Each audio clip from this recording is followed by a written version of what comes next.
Oke guys, selamat datang kembali di Sapa Nusantara Channel. Jadi dalam kesempatan kali ini kita akan membahas sesuatu yang cukup menarik lagi tentang kura-kura darat lagi. Karena kebetulan saya belum ada stok ular, jadi kita bahasnya kura-kura darat dulu aja. Jadi kita akan bahas tentang bagaimana cara merawat pardalis. Karena apa? Karena pardalis itu terkenal dia itu mudah pilek, dia itu mudah stres, mogok makan, dan lain-lain. Jadi bagaimana cara perawatannya kita akan bahas di video kali ini. Oke, terlebih dahulu saya akan kembali ke teman-teman. Jangan lupa untuk like, komen, dan juga subscribe. Share video ini jika bermanfaat bagi kalian. Oke, jadi kita akan lanjut bagaimana sih cara merawat kura-kura pardalis agar dia tidak mudah pilek, dia tidak mudah stres, dia tetap nafsu makannya tinggi, terus apa itu namanya, dia tetap aktif dan lain-lain. Jadi gimana sih cara merawatnya? Oke, jadi sebelum kalian merawat pardalis atau sebelum kalian membeli pardalis, usahakan kalian harus memantau dulu keadaan kura-kura yang akan kalian beli.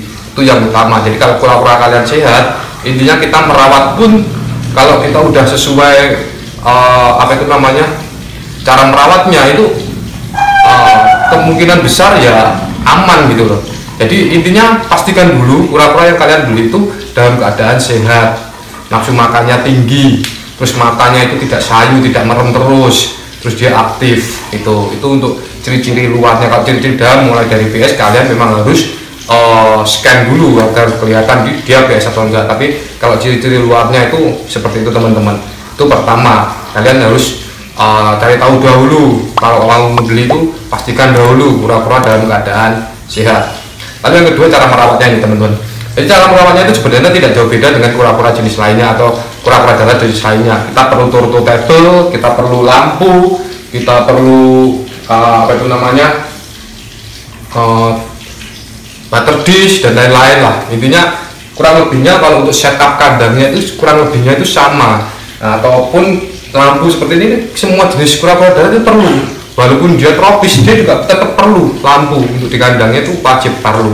Nah, terus apa sih yang membedakan pardalis sama kura-kura jenis lainnya? Kok pardalis itu cenderung mudah pilek, terus cenderung mudah mogok makan dan lain-lain? Memang pardalis memang apa itu namanya, yang sering saya temukan memang keadaannya itu kebanyakan memang tidak terlalu aktif dan apa itu namanya, dia cenderung mudah pilek.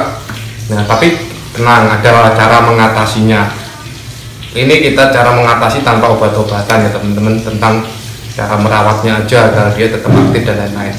Oke, yang pertama tadi setup kandang. Setup kandang itu kurang lebihnya sama seperti kura-kura darat jenis lainnya, yaitu perlu lampu, kita perlu turtle table. Kalau nggak punya turtle table, kalian harus bikin dulu karena kasihan juga kalau apa itu namanya, itu apa namanya, kalau terlalu sempit. Jadi usahakan kandang itu tetap luas gitu loh teman-teman.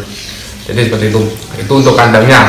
Nah, karena pardalis itu hidupnya di padang rumput kering di Afrika sana yang suhunya memang tinggi. Jadi kalau saya itu setup kandang untuk pardalis itu suhunya antara 32 derajat sampai 34 setengahan lah, itu untuk suhu. Kalau sulcata saya pakai 30 sampai 32 kalau sulcata. Tapi kalau untuk pardalis saya pakai 32 sampai 34 setengahan lah, itu untuk suhu kandangnya.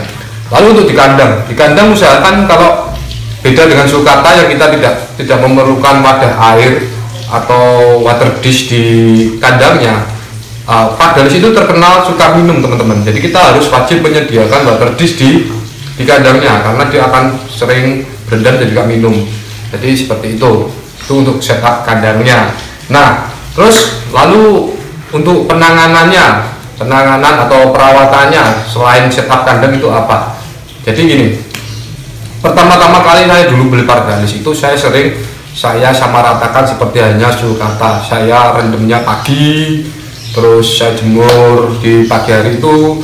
Nah, ternyata dia tetap pilek teman-teman, dia tetap pilek. Kenapa kok ini masih pilek? Padahal saya juga sudah merendamnya sesuai dengan yang saya lakukan terhadap sulcata saya, tapi kok ini tetap pilek. Nah, akhirnya saya akali, kalau saya merendamnya itu agak siangan teman-teman. Biasanya sih saya agak jam 10 ke atas, antara jam 11 sampai jam 12 itu baru saya rendam sampai saya jemur lagi. Nah, jadi kalau pagi saya mau jemur, saya jemur tanpa air, tanpa saya rendam. Jadi saya biarkan dia, saya jemur biasa, terus saya kasih makan seperti itu teman-teman.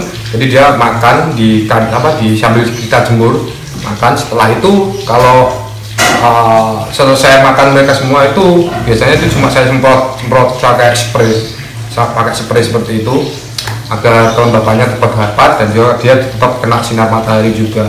Jadi seperti itu.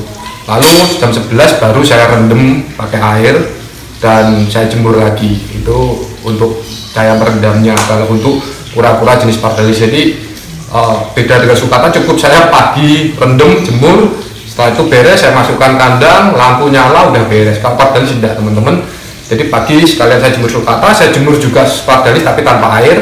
Setelah itu saya masukkan semuanya, setelah itu agak siangan lagi saya jemur sambil rendam. Itu sekitar jam 11 sampai jam 12-an itu panasnya agak lumayan jadi itu. Dan saat saya terapkan itu ternyata memang dia nggak pilek, nggak mudah berat, nggak pilek juga. Beda waktu saya rendamnya pagi itu sering tuh pilek. Jadi tapi kalau saya rendamnya siang ternyata nggak pilek. Oh, jadi pengaruh teman-teman.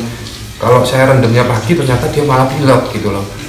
Atau nggak tahu juga kalau suhu di sini Kediri memang kalau pagi memang dingin sekali. Kalau di luar kota saya kurang paham juga. Kalau di Surabaya mungkin panas ya teman-teman. Kalau pagi jadi nggak apa-apa. Tapi kalau di sini di wilayah sini itu memang masih pedesaan. Jadi memang suhunya di sini tuh kalau pagi jam 7 sampai jam 10 itu di sini tuh dinginnya masih terasa gitu. Dingin itu masih terasa. Kita manusia aja merasa dingin, apalagi kura-kura darat yang habitatnya panas, dia pasti akan lebih merasakan itu gitu loh. Makanya saya akali dengan itu.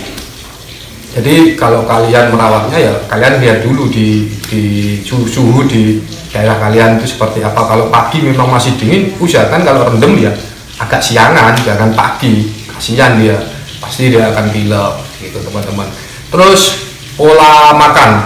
Nah, kalau makan saya samaratakan. Kalau makan kalau untuk Pardalis itu biasanya saya 90% itu pakai pelet, 10% buah-buahan dan sayur-sayuran. Jadi itu teman-teman kalau untuk pakannya. Nah, kalau itu bagaimana cara saya kasih makan peletnya ya saya kalau seringnya itu saya aduk bersamaan dengan sayur-sayurnya, itu saya ulet bersamaan semuanya baru saya kasihkan dia makan, agar dia makan. Terus kalau sore waktu saya udah free gitu biasanya saya lepaskan free room di halaman rumah sambil saya lihat pakai pagar gitu biar dia tidak lari-lari, saya biarkan dia jalan-jalan. Jadi itu kalau menurut saya itu kalau dia sering jalan-jalan metabolisme tubuhnya itu juga masih semakin terangsang untuk lancar ini gitu. Jadi semakin dia sering bergerak, semakin lincah, dia akan metabolismenya itu semakin bagus gitu loh teman-teman. Itu kalau menurut saya. Jadi itu yang ketiga tentang pola makan dan juga perawatannya. Lalu yang terakhir intinya gini teman-teman, sebelum kalian memelihara ya alangkah baiknya tetap kalian harus cari dahulu. Gak bisa kalian pelihara itu asal-asalan. Oh di sini Pardalis bagus, oh Pardalis ternyata bagus, bisa mutasi, bisa putih, bisa seno dan lain-lain. Tetapi kalian tidak memperhatikan tata cara atau karsit cara pemeliharaan si kura-kura tersebut, ya dapat dipastikan kura-kura itu akan diet. Itu teman-teman. Jadi intinya kalau kalian mau memelihara Pardalis kalian harus benar-benar paham dulu, cari tahu dulu. oh gini baru kalian pelihara. Walaupun kita kalau untuk pelihara kura-kura itu tidak ada kata pemula, expert dan lain-lain, itu sebenarnya tidak ada teman-teman. Yang ada itu ketelatenan kalian dan keulatan kalian dalam melihara hewan. Kalau kalian benar-benar ulet, kalian benar-benar memeliharanya benar-benar sesuai dengan tata cara kita memelihara semuanya, itu yang tata cara yang benar ya, itu saya rasa pasti aman lah. Karena kalau nyawa beda cerita, kalau memang dia udah pernah sakit dalam atau lain-lain, atau memang usia lah yang membuatnya dia meninggal, itu beda cerita, atau mungkin virus dan lain-lain. Kalau virus sih kalau saya itu intinya kalau kalian rajin-rajin bersih-bersih kandangnya ya kemungkinan sedikit lah kalau virus itu. Cacingan itu juga sedikit kalau kalian benar-benar sering membersihkan kandangnya. Jadi seperti itu teman-teman. Yang pertama kalian saya ulangi lagi. Jadi yang pertama tentang saat kalian membeli, pastikan kura-kuranya sehat. Yang kedua, setup kandangnya. Setup kandang itu tetap wajib lampu, water dish dan lain-lain. Yang ketiga, cara merawatnya, tentang kita harus jam-jam berapa menjemurnya, suhu berapa kita wajib dia menjemur. Gimana kalau terlalu dingin ya jangan dijemur, karena saya sering kali ini menjemur pagi ternyata pilek kalau di sini tuh. Terus yang keempat atau yang terakhir, makan saya 90% pelet, 10% nya salad dan buah-buahan. Lalu yang terakhir ulat telaten. Itu aja teman-teman. Jadi seperti itu aja teman-teman. Jika ada pertanyaan kalian bisa langsung tulis di kolom komentar. Kalau mungkin video ini bermanfaat bagi kalian, kalian bisa share ke teman-teman kalian. Lalu jika ada kesalahan dalam video ini, kalian juga bisa tulis di kolom komentar biar saya bisa membenahi, karena kita belajar bersama. Gak ada kata expert, gak ada kata pemula bagi saya, karena semuanya itu belajar. Jadi seperti itu teman-teman. Oke, sekian dulu video kita hari ini, dan jangan lupa untuk selalu like, komen, dan juga subscribe, share video ini jika bermanfaat bagi kalian. See you next time.